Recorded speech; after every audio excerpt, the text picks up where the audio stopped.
तो हेलो दोस्तों, स्वागत है आप सभी का एक और नई वीडियो में। तो आज की इस वीडियो में आपको बताने वाला हूँ कुछ मोस्ट इम्पोर्टेंट क्वेश्चन है जो कि आपके 25 फरवरी से 2025 पेपर होने वाला है, जो कि है पूरा, जो कि आपको अगर 80 में से 80 नंबर लाना है तो इस मोस्ट क्वेश्चन को जरूर याद करके चलना। तो चलिए इस क्वेश्चन को जो कि हम सॉल्व करते हैं, आपको रिविजन भी कराते हैं। तो चलिए पढ़ते हैं हम।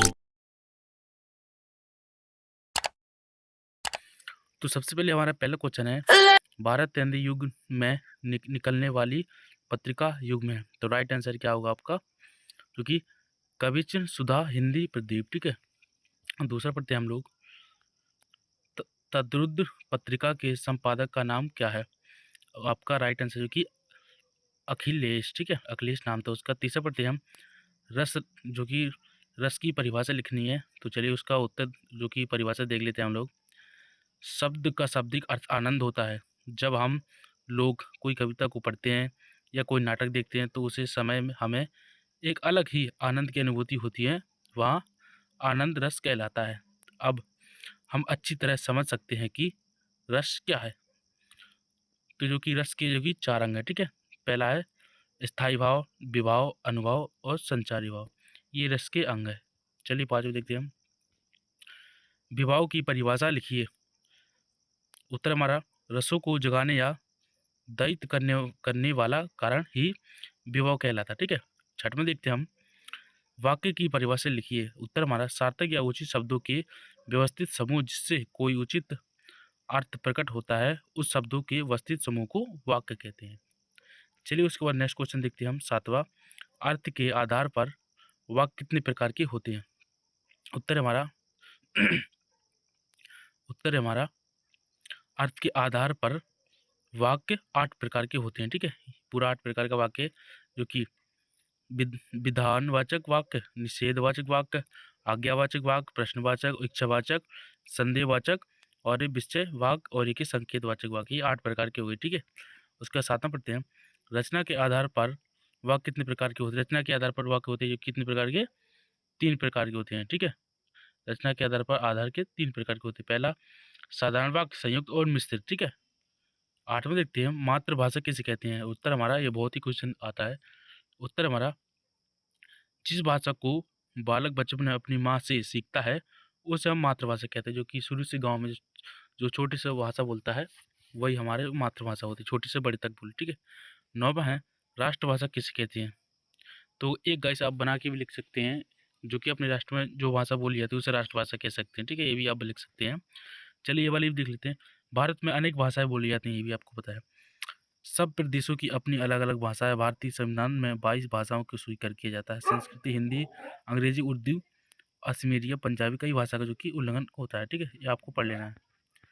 उस 10वां है, उसके बाद मुहावरे किसे कहते हैं?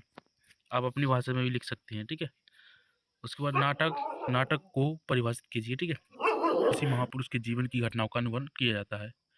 जो कलाकार इन घटनाओं का अनुकरण कर हमारे सामने पेश करता है, अभिनेता कहलाता है।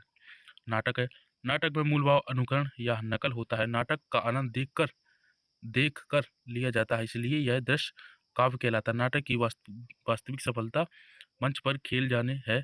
जिन व्यक्तियों की कथा नाटक में होती है वो आपस में स्वयं में वर्तमाला कहला वार्तालाप करते हैं, और वार्तालाप का आधार ही भाषा है। ठीक है, मैं आपको एक स्क्रीनशॉट दे दूंगा, उसको वो कर लेना है। आपका जैसे फिर मन हो अभी ये भी कर सकते हैं। चलिए उसको 12 में देखते हैं। उपन्यास को परिभाषित कीजिए। उपन्यास में लेखक मानव जीवन की तस्वीरों को इस निर्गुणता से प्रस्तुत करता है कि हम उसमें डूब जाते हैं और उसमें वर्णित कथा हमें अपनी सी लगती है। उपन्यास में जीवन का व्यवस्थित चित्रण किया जाता है। ठीक है, उपन्यास में पूरी जीवन का चित्रण होता है। 13वां पढ़ते, एकांकी को परिभाषित कीजिए। एकांकी में एक घटना का वर्णन होता है। ये आपको पता होगा, एकांकी में एक ही घटना का वर्णन होता। वह नाटकीय कौशल से चरम सीमा तक पहुंचती है। इसमें संपूर्ण कार्य एक ही स्थान और समय में होता है। एकांकी में जीवन की किसी एक पक्ष को लिया जाता है, ये घटना को कम से कम पात्र होते हैं। इसमें छोटी से छोटी घटनाओं का वर्णन किया जाता है। ठीक है, आपको पता होगा एकांकी का मतलब है जो कि एक। ठीक है, इस प्रकार का बना कर भी लिख देना है। चलिए उसके बाद 14वां पढ़ते हैं। कहानी को परिभाषित कीजिए। कहानी का एक ऐसा आख्यान है जो बैठक में पढ़ा जा सके, पाठ पाठक पर किसी एक प्रभाव को उत्पन्न करें। इसमें उन सभी बातों का बातों को छोड़ दिया जाता है जो इस प्रभाव को आगे बढ़ाने में मदद नहीं करती। कहानी में जीवन के किसी एक एक अंक का चित्रण होता है। बड़ी से बड़ी कहानी भी छोटी-छोटे उपन्यास से छोटी होती है। कहानी में विचार संकेत रूप से रखा जाता है, ठीक है? इस प्रकार आप लिख सकते हैं। उसके बाद देखिए 15वां देखिए, हिंदी साहित्य में विधाएँ कौन-कौन सी हैं? हिंदी साहित्य में विधाएँ कविता भी हैं, कहानी है, नाटक, एकांकी जीवन, संस्मरण, उपन्यास, निबंध, रेखांकित आत्मकथा, यात्रा वृत्तांत, ठीक है? उसके बाद 16 देखिए, नाटक क्या है? नाटक में किसी महापुरुष के जीवन की घटनाओं का अनुकरण किया जाता है। नाटक में मूल भाव अनुकरण या नकल होता है। 17 देखिए, उड़ने और लिखने का कविता से क्या संबंध है? उत्तर हमारा, वह अपने निर्माण के साथ ही उड़ान भरती है और सदियों तक इस उड़ान को कायम रखती है। वह फूल के समान स्वरूप पाकर लिखती है, ठीक है? उसका लिखना लिखना एक समय के लिए नहीं होता है, बल्कि वह सदियों तक खिलकर लोगों के हृदय को आनंदित करती है। इसमें उड़ने और खेलने का कविता से गहरा संबंध होता है, ठीक है? 18 में देखिए, उषा का जादू क्या है और क्यों टूट रहा है? तो ये तो आपको जो कि मोस्ट आएगा ये पेपर में। उषा का जादू सूर्योदय होने पर टूटता है, क्योंकि सूरज की किरणें के प्रभाव से आकाश में छाई लालिमा समाप्त हो जाती है। 19 में देखिए, छायावादी काव्य की प्रमुख विशेषता बताइए। ये मोस्ट क्वेश्चन ही आएगा। छायावाद की मुख्य विशेषताएं, पहला है आत्मभक्ति, दूसरा नारी सौंदर्य और प्रेम चित्रण, तीसरा प्राकृतिक प्रेम, चौथा राष्ट्रीय या आप ये भी लिखते हैं संस्कृति जागरण, उसके बाद रहस्यवाद, उसके बाद स्वच्छता, उसके बाद कल्पना की प्रधानता और लास्ट हमारा दार्शनिकता, ठीक है? 20 में देखिए, प्रयोगवाद की कोई दो विशेषताएं आपको लिख देना है। चलो उसकी ये विशेषता पढ़ते हैं। बौद्धिकता का प्रधानतन या लघुता के प्रति दृष्टिपात या यथार्थ की कुरूपता का चित्रण, इस प्रकार से आप ये लिख सकते हैं। 21 में देखते हैं हम, आलम्बन विभाव और उद्दीपन विभाव में अंतर। ये आप पढ़ सकते हैं, ये ज़्यादा वो भी नहीं है, इसका स्क्रीनशॉट भी ले सकते हैं, देखो जी। उसके बाद 22 में पढ़ते हैं हम, वर्णित छंद और मात्रिक छंद में अंतर, ये आ सकता है। इसको पढ़ते हैं। मात्रिक छंदों के सभी चरणों में संख्या मात्राओं की तो समान होती है, लेकिन क्रम लघु गुरु समान नहीं होते, ठीक है? वार्णिक छंद और मात्रिक छंद दो छंद होते हैं। पहला वाला, मात्रिक छंदों के सभी चरणों में संख्या मात्राओं की तो समान होती है, लेकिन क्रम लघु गुरु समान नहीं होते, उसकी गुरु समान नहीं होते, ठीक है? दूसरा है, इनमें इनमें मात्राओं की गिनती निश्चित है, यानी ऐसा भी लिख सकते हैं कि इस मात्रिक मात्रिक छंद में मात्राओं की गिनती कर सकते हैं, और इसमें ऐसा भी लिख सकते हैं जो कि वर्णिक छंद में इनकी मात्राओं की सीमा निश्चित नहीं होती, ठीक है? ऐसा लिख सकते हैं। और तीसरा, मात्रिक छंद के उदाहरण दोहा और रोला, ये उदाहरण लिख देना है, ठीक है? बाकी आप इसकी शॉर्ट भी ले सकते हैं। 23वां पढ़िए, मधुर गुण की परिभाषा उदाहरण सहित समझाइए। जिसमें लंबे लंबे समासों या 23वां आप इसका स्क्रीनशॉट भी ले सकते हैं। चलिए उसके बाद 24 पढ़ते हैं हम, बिंब क्या है, उदाहरण के माध्यम से लिखिए। बिंब एक प्रकार का जो कि भगावर्धित शब्द चित्रण है, जो नेत्र ही नहीं वरन सभी ज्ञानेंद्रियों को लुप्त करता है। बिंब की समान अवधारणा से काव्य बिंब की अवधारणा में थोड़ा सा अंतर यह रहा है कि काव्य की विविधता तत्वों की तरह ही काव्य बिंब में भी रोचकता, रंजकता और रसनीयता के धर्म को अपक्षेपित नहीं हो सकता, नहीं आवश्यक नहीं माना गया है, ठीक है? 25 में, लुट्टन ने श्यामनगर मेलों में किसे और क्यों चुनौती दी है? उत्तर है हमारा जो कि एक बार लुट्टन श्यामनगर मेला में दंगल देखने गया था, ठीक है? पहलवानों ने कुश्ती व दांत पेंच देखकर उसने शेर के बच्चे को चुनौती दे डाली, और शेर के बच्चे का असली नाम था चांद सिंह और वह पहलवान बादल सिंह का शिष्य था। तो आपका एक वाक्य में क्वेश्चन ये भी बन सकता है जो कि शेर के बच्चों का असली नाम क्या था? तो शेर का बच्चे का जो कि असली नाम चांद सिंह था, ठीक है? चलिए 26वां पढ़ते हैं, क्षेत्रीय शब्द किसे कहते हैं? ये बहुत बार आता है। तो उत्तर है हमारा, किसी भी भाषा में प्रयुक्त ऐसे क्षेत्रीय शब्द जिनके स्रोत के आधार पर तो भाषा व्यवहार हो गया है, उसका कोई पता नहीं नहीं हो, दहेज शब्द कहलाते हैं। समय परीक्षित एवं आवश्यकता अनुसार क्षेत्रीय लोगों द्वारा जो शब्द गढ़ लिए जाते हैं उन्हें दहेज शब्द कहते हैं, जैसे ढोर, खचाखच, फटाफट, फरात, काच, मुक्का और आदि, ठीक है? 27वां पढ़ते हैं हम, न्याय विधि संबंधी 5 तकनीकी शब्द लिखिए। उत्तर हमारा, सबसे पहले आपको लिखना है उत्तर हमारा जो कि अव्यवेदन, ठीक है, जमानत, न्यायालय और अविवक्ता, ठीक है, अवैध। इस प्रकार से आप लिख सकते हो। न्यायालय विधि संबंधी 5 तकनीकी लिखना है आपको, ठीक है। 28 में पढ़ते हैं, सादर लेखक के अध्यापन की 2 विशेषताएं लिखना है आपको। तो सादर लेखक की 2 विशेषताएं हैं। वे जिस वे जिस विषय को पढ़ते थे उसमें स्वयं बहुत रुचि रखते थे, ठीक है। अतः पढ़ते पढ़ाते स्वयं उसमें रम जाते थे। अब देखो, स्वयं ही रम जाते, खा पढ़ते हैं। उनका कविता पठन का तरीका बहुत ही प्रभावशाली था। उनके इसी तरीके से लेखक प्रभावित हुआ था, ठीक है। Right answer. उसके 29 है हमारा, अतीत में दबे पांव शीर्षक की सार्थकता सिद्ध कीजिए। अतीत में दबे पांव शीर्षक पाठ लेखक के अनुभव जो उसे सिंधु घाटी की सभ्यता के अवशेषों को देखते समय हुए थे। उस सप्ताह के अतीत में झांककर वहां के निवासियों और उनके दी जाता है कि वहां से कोई सड़कें, नालियां, स्तूप, अन्न भंडारण, स्नान गृह, कुएं, कुंड, अनुष्ठान गृह आदि तरह से सुविधाएं जो कि तरीके से बनाई गई थी, ठीक है। चलिए उसके बाद 30 पढ़ते हैं हम। टेलीविजन की खबरें के विभिन्न चरणों के नाम लिखिए। पहला उत्तर हमारा, खबरों के विभिन्न चरण, फ्रेंच या ब्रेकिंग न्यूज, ये राइट है। उसके बाद ड्राई एंकर, ठीक है। फोन इन, यानी आप एक फ़ोन से दूसरे फ़ोन में भी सेंड कर सकते, ठीक है। एंकर विजिल, उसके बाद चौथा है एंकर वाइट, उसके बाद लाइव और एंकर पैकेज। चलिए उसके बाद 31 में देखते हैं, इंटरनेट पत्रिका क्या है। उत्तर हमारा, इंटरनेट पत्रिका समाचारों का प्रकाशन या आदान प्रदान इंटरनेट पत्रकारिता कहलाता है। इंटरनेट पत्रिका दो रूपों में होती है। दूसरा रिपोर्ट अपने समाचार कोई मेल द्वारा अंतरण भेजने व समाचार को संकलित करने तथा उसकी सत्यता विश्वसनीयता सिद्ध करने तथा उसकी सत्यता विश्वसनीयता सिद्ध करने के लिए करता है। 32 में हमारा, नई कविता के 2 कविता एवं उनकी एक रचना, ये मोस्ट क्वेश्चन है, ये आता है। तो आपको एक भवानी प्रसाद लिख देना है, ठीक है। भवानी प्रसाद सन्नाटा गीत फरोश। उसके बाद है शमशेर बहादुर सिंह, इतने पास अपने बात बोलेगी हम। इस प्रकार से लिख देना है। उसके बाद 33 में प्रगतिवादी के 2 कवियों के नाम एवं उनकी की रचना थी। सूर्यकांत त्रिपाठी ने डाला, लिख देना आप। एक लिख देना आपको क्या, सुमित्रा नंदन पंत, ठीक है। उनकी जो कि एक रचना लिखनी है, तो रचना है आपकी जो कि कुकुरमुत्ता और सुप्रिया नंद की जो कि युगांत युगवाणी, ठीक है। इसका स्क्रीनशॉट मैं भी मान लेता हूँ, आप भी स्क्रीनशॉट मान लीजिए। 34 में पढ़ते हैं, विरोधाभास अलंकार की परिभाषा उदाहरण सहित समझाना, ठीक है।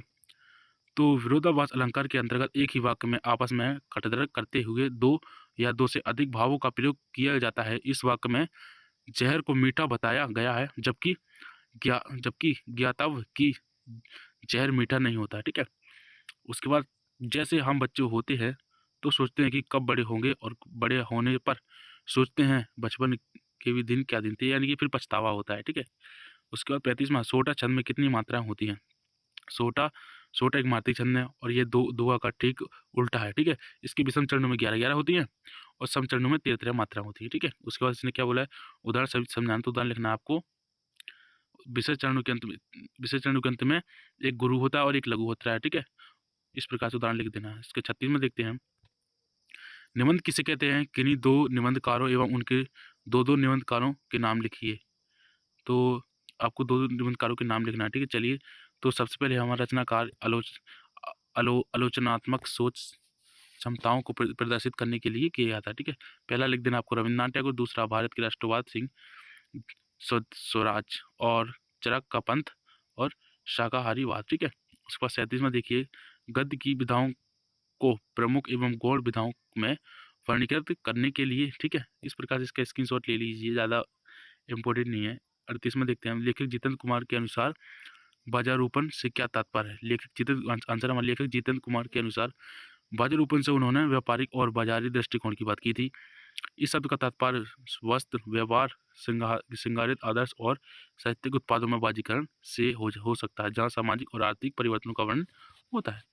उसके बाद शरीर को कलेजी अवधूत क्यों कहा गया, इसका स्क्रीनशॉट भी ले सकते हैं, ज़्यादा मुश्किल नहीं है। 40 में देखिए, ये मुश्किल है, यशोधर बाबू 40 में देखिए, यशोधर बाबू के चरित्र की कोई 2 विशेषताएं लिखिए। पहला है, ये आ सकता है, पहली विशेषता है उत्तर हमारा, संस्कारी। यशोधर बाबू परंपरावादी एवं संस्कारी व्यक्ति है। वे अपनी पुरानी आदतों और संस्कारों में बंधे हुए थे, यानी पुरानी रीति रिवाज उनको बहुत ही अच्छे लगते थे। उनका उनका वर्तमान उनके संस्कारों से मेल नहीं खाता था। वे भारतीय संस्कृति, पूजा पाठ पूजा, शक्तिशाली रामलीला, रिश्तेदारी, अपनत्व, सादगी और सरलता को अपनाना चाहते थे, यानी कि वो पुराने रीति-रिवाज को अपनाना चाहते थे, ठीक है? दूसरा हमारा यशोधर बाबू पुराने विचारों वाले व्यक्ति है, वो पुराने विचार वाले व्यक्ति हैं, ठीक है? और वे यही मानते हैं कि उनके बच्चे आधुनिक युग के साथ-साथ चलते-चलते अर्थात दुनिया के बारे में उनसे अधिक अच्छा सोच पाते हैं। यानी कि उनका कहना है कि हम तो पुराने पुराने परंपरावादी हैं, लेकिन हमारे जो बच्चे हैं, वो एक नई परंपरा में विभाजित हो सकते हैं, ठीक है? 41 में देखिए ये भी मोस्ट है। जूझ कहानी के आधार पर आपको कौन-कौन से जीवन मूल्य ग्रहण करने की प्रेरणा मिलती है? जूझ कहानी के अनुसार आंसर हमारा जूझ कहानी आज की किशोर-किशोरियों को कई जीवन मूल्य प्रेरणा दे सकती है, जैसे संघर्षता। किसी भी कार्य में सफलता पाने के लिए संघर्षशीलता बहुत आवश्यक है, ठीक है? अगर आप कोई भी कार्य करेंगे, तो आपको एक संघर्ष करना पड़ेगा, ठीक है? चलिए उसके बाद देखिए एक लगनशीलता हो जो कि परिश्रम बोलते हैं उसको, परिश्रम करना पड़ता है कोई भी चीज़ पाने के लिए, मेहनत करनी पड़ती है, ठीक है? इस प्रकार से आप भी उसके बाद लिख देना आपको दूरदर्शी का जूझ की कहानी का नायक दूरदर्शी इस प्रकार लिख देना। 42 में देखिए कहानी लेखन के कोई 2 उद्देश्य लिखना है, ठीक है? संक्षिप्त कहानी का लेखन उद्देश्य पाठकों के एक सुखद अनुभव प्रदान करके उनका मनोरंजन करना और उन्हें ज्ञान नैतिक मूल्य जीवन के संपादक देकर शिक्षित करना, चाहे मनोरंजन के माध्यम हो या शिक्षा के माध्यम से कहानियों में पाठकों के प्रेरित करने का विचार भंडार और उनके साथ सार्थक संबंध बनाने की शक्ति होती है, ठीक है? 43 है 43 में है प्रिंट माध्यम की प्रमुख विशेषता लिखिए। आपको घबराना नहीं है, ये प्रिंट का जो कि नाम है जो कि मुद्रित होता है, ठीक है? तो लिखना आपको उत्तर हमारा मुद्रित माध्यम, ये प्रिंट और मुद्रित एक ही होता है। मुद्रित माध्यम की सबसे बड़ी विशेषता यह शक्ति है कि छपे हुए शब्दों में स्थापित होता है, उसे आप आराम से धीरे-धीरे पढ़ सकते हैं। पढ़ते हुए उस पर सोच सकते हैं कि अगर कोई बात समझ में नहीं आए तो उसे दोबारा या जितनी बार इच्छा करे उतनी बार पढ़ा जा सकता है, ठीक है? 44 में डेडलाइन किसे कहते हैं? ये भी आसानी से पढ़ सकते हैं, ये भी मैन आता है।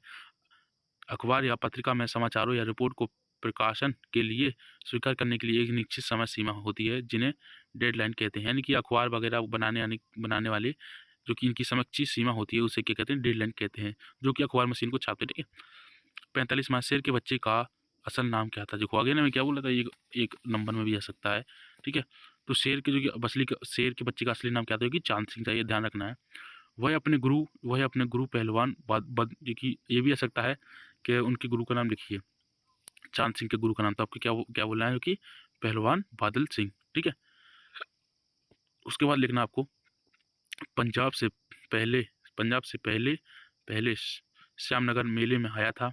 सुंदर सुंदर जवान अंग प्रत्यंग से सुंदरता टपक पड़ती थी। 3 दिनों में ही पंजाबी और पठान पहलवानों के गिरोह के अपनी जोड़ी और उम्र के सभी पट्टों को पछाड़कर उसने शेर के बच्चे की टायरी प्राप्त की थी, जो कि इसने क्या बोला था, हाँ एक पहलवान था तो उसने उसको पछाड़ दिया था, तब तब से उसको टायरी का प्राप्ति की थी। और 46 में हमारे दूरदर्शन वाले कैमरे के सामने बैठे हुए अप्पाजी के बारे में इस प्रकार से आप इसका स्क्रीनशॉट भी ले सकते हैं गाइस।